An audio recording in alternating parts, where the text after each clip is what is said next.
بسم الله الرحمن الرحيم.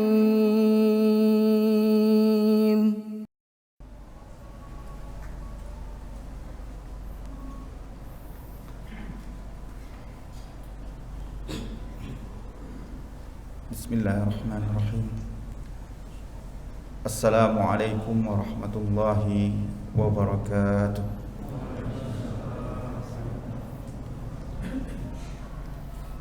الله أكبر الله أكبر الله أكبر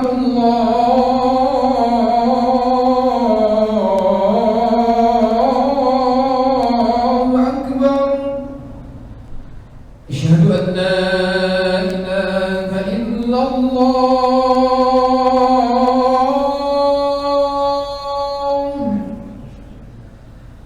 أشهد أن لا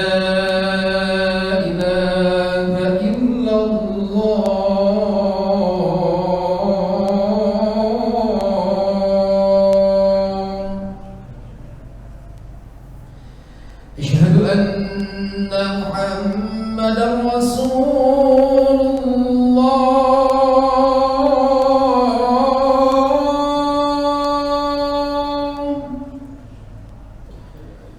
أشهد أن محمدا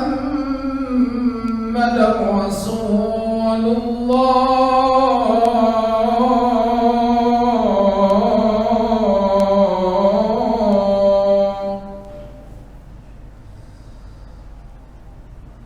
حي على الصلاة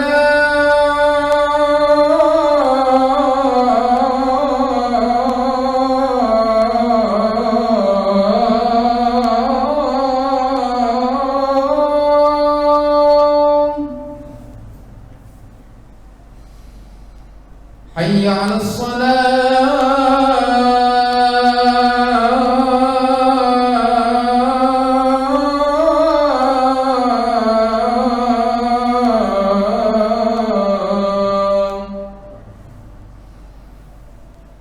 حي على الفلاح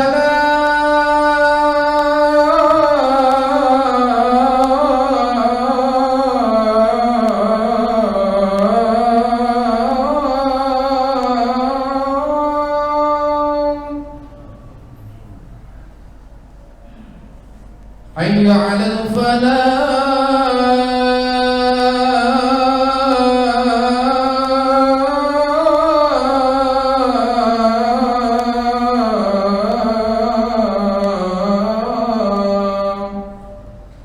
الله أكبر الله أكبر لا إله إلا الله.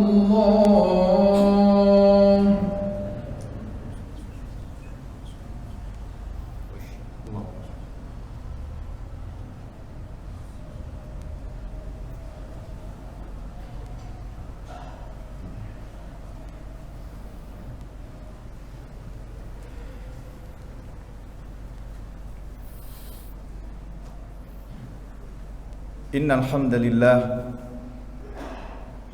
نحمده ونستعينه ونستغفره ونعوذ بالله من شرور أنفسنا ومن سيئات أعمالنا من يهده الله فلا مضل له ومن يضلل فلا هادي له وأشهد أن لا إله إلا الله وحده لا شريك له وأشهد أن محمدا عبده ورسوله صلى الله عليه وعلى آله وصحبه وبارك وسلم. قال الله سبحانه وتعالى في كتابه العزيز يا أيها الذين آمنوا اتقوا الله حق تقاته ولا تموتن إلا وأنتم مسلمون. وقال تعالى أيضا يا أيها الناس اتقوا ربكم الذي خلقكم من نفس واحدة وخلق منها زوجها وبث منهما رجالا كثيرا ونساء واتقوا الله الذي تساءلون به والأرحام إن الله كان عليكم رقيبا. وقال تعالى أيضا يا أيها الذين آمنوا اتقوا الله وقولوا قولا سديدا يصلح لكم أعمالكم wa yaghfir lakum dhunubakum wa may yuti'illaha wa rasulahu faqad faza fawzan 'azima. Amma ba'd. Fa inna asdaqal hadithi kitabullahi azza wa jalla wa khairal hadi hadi Muhammadin sallallahu alaihi wa ala alihi wasallam. Jamaah salat Jumat yang dimuliakan Allah Subhanahu wa taala, sesuatu yang senantiasa setiap muslim dan muslimah mempertahankannya dan meningkatkannya adalah ketakwaan kepada Allah Subhanahu wa taala. Karena dengan ketakwaan itu seorang akan terus dekat dan akan terus bersama, ditolong oleh Allah Subhanahu wa taala. Dalam 3 tempat di dalam surah Al-Baqarah dan 2 ayat dalam surah At-Taubah, Allah Subhanahu wa taala berfirman, wattaqullaha wa'lamu annallaha ma'al muttaqin. Bertakwalah kepada Allah Subhanahu wa taala dan ketahuilah, yakinlah, ilmuilah, kata Allah Subhanahu wa taala, sungguhnya Allah Subhanahu wa taala bersama orang-orang yang bertakwa. Jamaah salat Jumat yang dimuliakan Allah Subhanahu wa taala, pandemi menyebabkan mayoritas manusia di permukaan bumi ini kembali dan dipaksa untuk kembali ke rumah-rumah mereka. Mereka bekerja dari rumah, beribadah dari rumah, berbelanja dari rumah, bersiraturahim dari rumah. Maka adakah Al-Quran membicarakan tentang rumah? Atau apa perspektif Al-Quran, hadis Nabi SAW tentang rumah? Pada kesempatan yang berbahagia ini, jamaah yang dimuliakan Allah Subhanahu wa taala, khatib ingin menyebutkan 1 ayat, 2 atau 3 hadis Nabi SAW tentang rumah. Yang pertama, jamaah yang dimuliakan Allah Subhanahu wa taala, bahwa dalam surah An-Nahl ayat 80 Allah Subhanahu wa taala mensifatkan tentang rumah. Walaupun tidak tentang rumah manusia saja, tapi juga ada An-Nahl, lebah-lebah madu. Allah perintahkan, Allah izinkan kepada lebah-lebah itu untuk membuat rumah-rumah di gunung-gunung, di pohon-pohon, dan di tempat-tempat yang dibuat oleh manusia. Namun secara khusus Allah Subhanahu wa taala berfirman, wallahu ja'ala lakum min buyutikum sakana. Wallahu ja'ala lakum min buyutikum sakana. Sifat pertama di dalam Al-Quran, Allah Subhanahu wa taala sebutkan tentang rumah, bahwa Allah jadikan rumah itu bagi kalian sakan, tempat tinggal. Dan sakan, huruf sin, kaf dan nun sama dengan asal kata sakinah, ketenangan, ketentraman, kedamaian. Maka jelas dalam Al-Quran Allah Subhanahu wa taala menyebutkan sifat rumah itu, wa ja'ala lakum min buyutikum sakana. Rumah kalian itu adalah sakan. Harusnya rumah itu damai, tentram, ada ketenangan di sana. Itu sifat rumah yang ideal bagi setiap muslim. Allah tidak bicarakan, tidak sebutkan ukurannya. Allah Subhanahu wa taala tidak sebutkan fasilitasnya. Jika fasilitas yang bagus, ukuran yang besar, memberikan ketentraman, maka fabiha wa ni'mah, maka tentu itu yang diharapkan. Akan tetapi tidak ada bahasa tentang ukurannya, tahun pembuatannya, luas tanahnya. Allah hanya mensifatkan idealnya rumah seorang muslim itu ada sakinah, ada kedamaian di sana. Maka kata salah seorang ulama kita, penulis kitab tafsir Al-Wasit bahwa jika dalam rumah itu orang-orangnya bertengkar, senantiasa tidak sependapat, kemudian permasalahan itu tidak selesai di rumah, maka ini menafikan sifat rumah yang Allah Subhanahu wa taala sebutkan tadi, damai dan tentram. Tidak mengapa ada masalah di rumah, akan tetapi idealnya di rumah itu bisa diselesaikan. Seandainya pun masalah dari luar dibawa ke rumah, maka idealnya rumah itu bisa menyelesaikan masalah. Sebagaimana manusia terbuat dari tanah. Tanah itu adalah unsur yang sangat baik. Perhatikan, semua yang busuk, semua yang jelek dimasukkan ke tanah. Akan tetapi tanah itu mengeluarkan semua yang baik-baik. Maka jamaah yang Allah Subhanahu wa taala, sifat yang pertama yang harusnya ada di dalam setiap rumah muslim dan muslimah adalah sakinah, ketenangan, ketentraman. Maka jika ada seorang tidak betah di rumahnya, lebih betah di luar rumah, maka harusnya ada perbaikan. Ada upaya untuk melakukan perbaikan, karena idealnya harusnya betah di rumah. Makanya salah seorang yang diberi gelar orang terkaya di dunia, ketika ditanya mana tempat yang paling Anda suka, dia mengatakan saya paling suka kalau sedang berada di rumah, bukan tempat yang lain.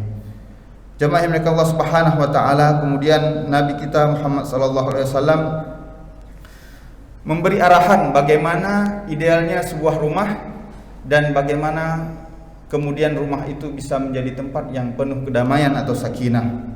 Nabi SAW bersabda dalam hadis yang diriwayatkan oleh Imam Al-Bukhari rahimahullah ta'ala, atau yang sebelumnya diriwayatkan Imam Ahmad rahimahullah ta'ala, Nabi bersabda, la tattakhidu buyutakum kubura sallu fiha, kata Nabi SAW. Jangan kalian jadikan rumah-rumah kalian seperti kuburan, akan tetapi salatlah di rumah. Apa maksudnya kuburan? Hanya tempat tidur saja. Karena dalam beberapa ayat Allah Subhanahu wa taala sebutkan tidur itu wafat.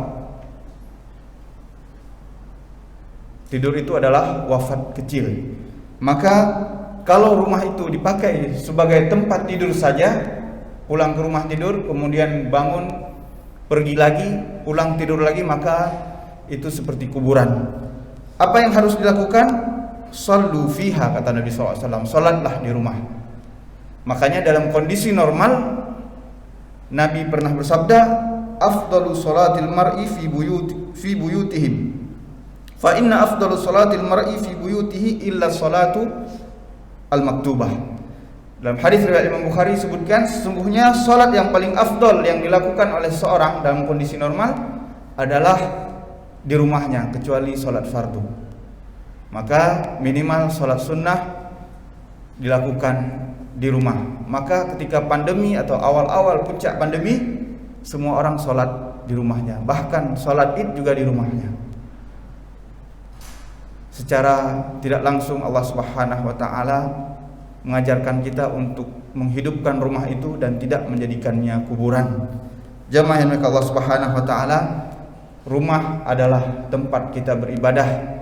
Ada cahaya ibadah. Dalam hal ini yang pertama adalah salat kepada Allah Subhanahu wa taala yang dilakukan di rumah. Kemudian Nabi SAW dalam hadis riwayat Muslim membuat pemisalan. Mathalul baitil ladzi yadhkurullaha fihi wal baitul ladzi la yudhkarullahu fihi mathalul hayy wal mayyit. Pemisalan rumah yang di situ ada zikir, ada ingat kepada Allah Subhanahu wa taala, seperti pemisalan antara orang yang hidup dengan orang yang mati, antara mayit dengan orang yang masih hidup. Jadi rumah yang di situ ada zikir kepada Allah Subhanahu wa taala, ada salat, ada ibadah, ada bacaan Al-Qur'an, itu rumahnya hidup. Sedangkan kalau tidak ada zikir pada Allah Subhanahu wa taala, rumahnya ibarat orang yang sudah mati. Jamaah yang Allah Subhanahu wa taala, kemudian secara khusus Nabi SAW memerintahkan umat muslim untuk membaca Al-Quran di rumah mereka. Nabi SAW bersabda, "La taj'alu buyutakum maqabira, inna syaitana yanfiru minal baiti alladhi tuqra'u fihi suratul Baqarah." Jangan kalian jadikan rumah kalian seperti kuburan, karena sesungguhnya syaitan lari, kabur, takut di rumah yang dibacakan surah Al-Baqarah. Maka kata ulama kita, ini suatu anjuran membaca Al-Quran di rumah, dan secara khusus orang-orang yang khawatir rumahnya diganggu oleh syaitan atau baru pindah rumah baru, pindah kontrakan baru dan yang sebagainya, silahkan dibaca surat Al-Baqarah dan surat-surat yang lainnya dari Al-Quran, karena itu dapat menghalau setan dari rumah tersebut. Jamaah yang dimuliakan Allah Subhanahu wa taala, yang terakhir yang harus dihindari dari rumah seorang muslim adalah sebagaimana sabda Nabi SAW dalam hadis riwayatkan Imam Muslim dan Imam Bukhari dari Abu Talhah. Nabi bersabda, "La tadkhulul malaikatu baitan fihi kalbun wala surah." Sungguhnya malaikat tidak akan masuk ke rumah yang memelihara anjing dan juga ada gambar-gambar patung-patung dari makhluk yang bernyawa. Makhluk bernyawa dibuat patungnya, dibuat gambarnya, kemudian dipajang di rumahnya, maka kata Nabi SAW, tidak akan malaikat rahmah masuk ke dalamnya. Kenapa kita katakan malaikat rahmah? Karena pada hadis yang lain, Jibril alaihissalam pernah suatu ketika datang kepada Nabi SAW, tapi beliau tidak masuk ke rumahnya dan berkata, pada keesokan harinya saya tidak masuk wahai Muhammad SAW, karena ada gambar makhluk hidup di rumah anda. Bukan anjing yang dipelihara oleh Nabi SAW, ada gambar makhluk hidup, namun kemudian Jibril menolak untuk masuk. Artinya malaikat rahmah. Sedangkan malaikat-malaikat yang lain pasti, ya, seperti malaikat pencabut nyawa pasti akan datang. Dan dalam hal ini yang kita khawatirkan, sebagaimana kita sebutkan tadi, jamaah yang dimuliakan Allah Subhanahu wa taala, kita mengharap rahmat Allah di rumah kita, akan tetapi sebenarnya kita yang mengusir, menghalau rahmah tersebut dengan melakukan yang dilarang oleh Allah Subhanahu wa taala, di antaranya memelihara hewan anjing. Bukan berarti anjing harus disiksa, dipukul atau yang sebagainya, akan tetapi tidak dipelihara. Kalau ada anjing kelaparan di jalan, silahkan diberi makan. Ada anjing yang kehausan di luar rumah, silahkan diberi minum. Tapi jangan biarkan atau bahkan jangan memelihara anjing-anjing tersebut di dalam rumah anda. Jamaah milik Allah Subhanahu wa taala, mudah-mudahan Allah Subhanahu wa taala mengkaruniakan kepada kita rumah-rumah yang penuh sakinah, kedamaian di dunia ini, dan kemudian Allah Subhanahu wa taala juga mengkaruniakan kita rumah-rumah di surga Allah Subhanahu wa taala, sebagaimana doa istrinya Fir'aun ketika dia meminta kepada Allah Subhanahu wa taala, "Rabbi ibnili indaka baitan fil jannah." Istrinya Fir'aun, suaminya kafir, dia seorang wanita muslimah, dia pernah berdoa kepada Allah Subhanahu wa taala, "Ya Allah, karuniakan padaku rumah di surgamu ya Allah." Qultu bima sami'tum aqulu qawli hadza wa astaghfirullaha li wa lakum wa lisairil muslimina min kulli dhanb fastaghfiruhu innahu huwal ghafurur rahim.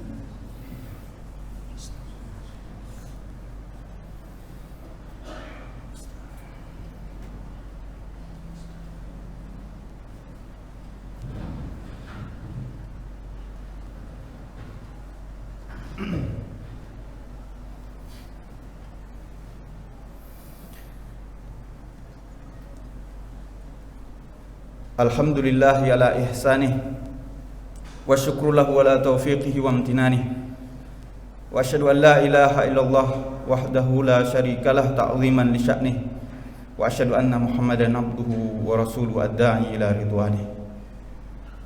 Qala Allah Subhanahu wa ta'ala fi kitabihil aziz, wal asri innal insana lafi khusrin illa alladhina amanu wa amilus solihati wa tawasaw bil haqqi wa tawasaw bis sabr.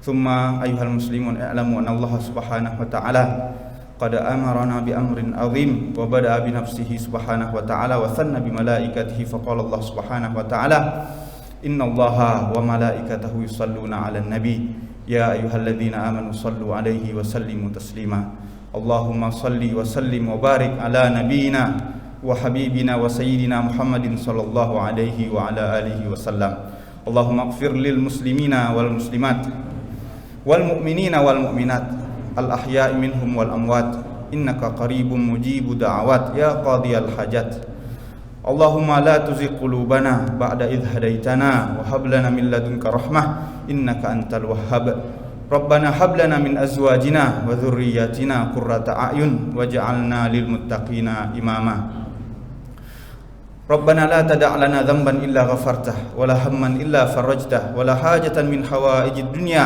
لك فيها رضا ولنا فيها صلاح إلا قضيتها ويسرتها يا رب العالمين ربنا إنا نسألك علما نافعا ورزقا طيبا وعملا متقبلا اللهم إنا نسألك علما نافعا ورزقا طيبا وعملا متقبلا ربنا آتنا في الدنيا حسنة وفي الآخرة حسنة وقنا عذاب النار عباد الله إن الله يأمر بالعدل والإحسان وإيتاء ذي القربى وينهى عن الفحشاء والمنكر والبغي يعظكم لعلكم تذكرون ولذكر الله أكبر والله يعلم ما تصنعون أقيموا الصلاة فبأي آلاء ربكما تكذبان